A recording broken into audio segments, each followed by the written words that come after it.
In the novel Jane Eyre, author Charlotte Bronte uses a broad use of symbols, motives, themes, and literary devices to tell a chronicle first-person point-of-view description of Jane's life and her experiences in order to live a prestigious life as an adult. Jane Eyre was an independent, intellectual woman who lacked social comfort in Victorian English society. As a child, Jane was an orphan who experienced trauma from abuse from her aunt. Due to the fact that she had a rough childhood, Jane tried to use every type of power she had to make up for the lack of life she missed out on. She began to find opportunities to enhance her education in Thornfield, which helped lead to taking a job at the school and giving her the chance to meet new people, such as the love of her life, Rochester. As her life continues, Jane and Rochester go to get married, revealing to the audience shocking news about Rochester's past love life. This news leads to Jane leaving Thornfield and forgiving him for his mistakes. The story ends with events that lead Jane and Rochester finding themselves back to each other and getting married once again, showing the audience that Jane still carries passion and a strong standing character development throughout the novel. In Jane Eyre, there are a lot of themes throughout the novel. The themes help us understand the importance of the novel as a whole. Themes are fundamental and often universal ideas explored in literary work. The theme of love versus autonomy is seen throughout the novel. Jane is looking for love, but not just romantic love. She wants to feel valued and she wants to belong. The fear of losing her autonomy motivates her to refuse Rochester's marriage proposal. He doesn't want to sacrifice her integrity. Jane's stay at the Moore House challenged her autonomy. After she finds herself an independent, she can now marry Rochester as they're finally equal. Religion also plays a big role in Jane Eyre. She has main three religious figures: Mr. Blockhurst, Helen Burns, and St. John Rivers.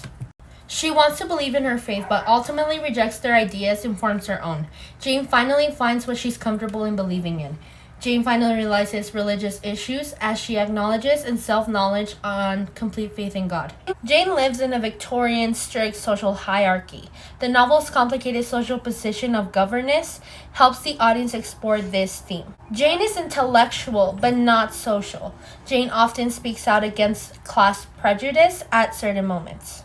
Jane is allowed to marry Rochester only if they're both equal, and when she becomes magically rich by her uncle's inheritance. Throughout the novel, Jane struggles to achieve equality and to overcome oppression. In addition to class hierarchy, she must fight against patriarchal domination, against those who believe women to be inferior to men and try to treat them as such. She struggles the most with her three religious figures because each tries to keep Jane in a submissive position where she is unable to express her own thoughts and feelings. Although Jane is educated, her opportunities as a woman are limited and she struggles to find a job.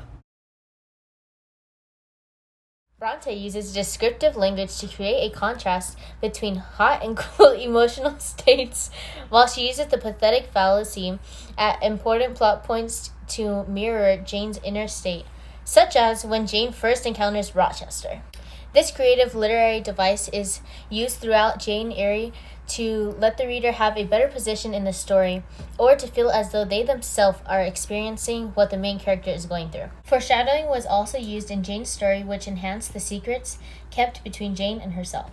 Bronte uses foreshadowing to demonstrate that people who are either meant to care for Jane or, in the case of Rochester, claim to love Jane, have not been honest with her, highlighting that Jane's place in the world is unstable. Only after the truth comes to the light does Jane find safety and stability. Jane Eyre itself is a flashback, with the events in the flashback written logically and chronologically. Since the events happen in order in which they occurred, this structure is also corresponding with the development of Jane Eyre as a character and the revelations in her inner struggles and insecurities. Character development is central to the idea that Bronte is trying to cultivate herself in her novel. At the beginning of the book, Jane is a kindred spirit, but the strength she gathers over the course of the novel is amazing. By leaving Mr. Rochester because she knew she was simply wrong, to submit to this man who didn't yet treat her as an equal, though he loved her, she grew marvelously as an individual. And then in a completely different way, she grew again as she chose to follow her heart and passion by leaving St. John and returning to where her heart was. There are 4 symbols throughout Jane Eyre: fire, the mad woman, dreams, and moonlight. To start off with fire. With fire, there are 3 symbols within it: passion, destruction, and regeneration. Rochester thanks Jane for saving his life with a passionate look towards her and is described as fire. Lightning strike on the tree during Jane and Rochester's engagement to marry represents an omen of destruction. The burning of Thornfields, which acts as both destruction and regeneration. Jane views fire as her comfort and warmth, as well as the red room represents passions. Next symbol is the Mad Woman. Bertha, the woman on the third floor, represents hidden shameful secrets, specifically Rochester's secrets, which show his unfaithful and non-love marriage he was forced into during youth. The next symbol is dreams, and they serve as omens and parts of Jane Eyre. Jane's dreams are symbols of her subconsciousness, wants, and fears, which relates to her still young hope of happiness and her desire of motherhood, as well as her fear of being abandoned and alone. The last symbol is moonlight, which carries her to hell and burns the night that she dies. She watches the moon shining before she meets Rochester. The moon shines the night Rochester proposes to her, and again the night her wedding is interrupted. Also on the night Sinjid pressures her to marry him.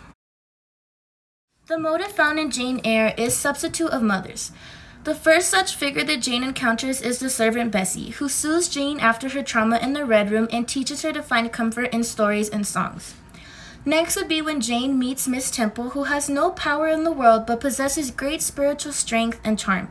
Not only does she shelter Jane from pain, she also encourages her intellectual development. Thank you so much for listening to our book summary on the novel Jane Eyre, and we hope to see you next time. Bye! Thank you so much for listening.